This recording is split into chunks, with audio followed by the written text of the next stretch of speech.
pouvez-vous nous dire quelques mots sur la genèse de vos ouvrages? Oui, comme beaucoup d'êtres humains sur Terre, j'ai rencontré et je continue à rencontrer beaucoup d'inconforts. Ces premiers inconforts, je les ai rencontrés à l'école, au collège. Dans ma relation aux apprentissages, j'étais un peu en décalage. Dans ma relation avec les autres, c'était aussi compliqué. Je ne trouvais pas à ma place.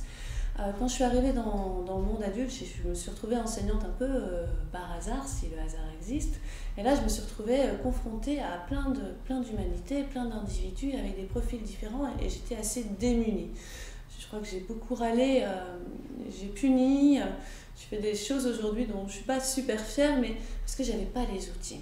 Donc, j'avais aussi des inconforts parce que j'avais l'impression que je n'étais pas tout à fait à ma place, j'avais du mal à être totalement à l'aise avec ce que je suis, et la même chose dans les relations avec les autres. Alors tous ces inconforts que j'ai rencontrés, eh bien, ils m'ont poussée à cheminer, ils m'ont poussée à me mettre en quête.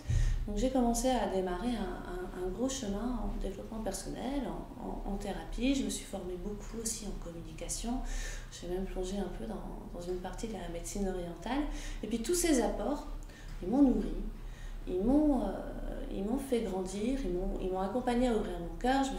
J'ai lu beaucoup, j'ai suivi beaucoup de conférences, suivi beaucoup de stages. Et j'ai commencé à construire ce que j'appelle mon miel, ma sauce, ma manière de concevoir la relation à soi et la relation aux autres. Et puis tout naturellement est arrivé le projet d'écriture. J'avais envie de traduire avec mes mots tout ce qui m'avait nourri. Parce que j'aurais adoré à l'âge de 7 ans, 8 ans, 12 ans, 16 ans, en entrant dans la vie adulte, qu'on me donne ces outils pour être lié à moi et pour avoir une meilleure connexion avec les autres.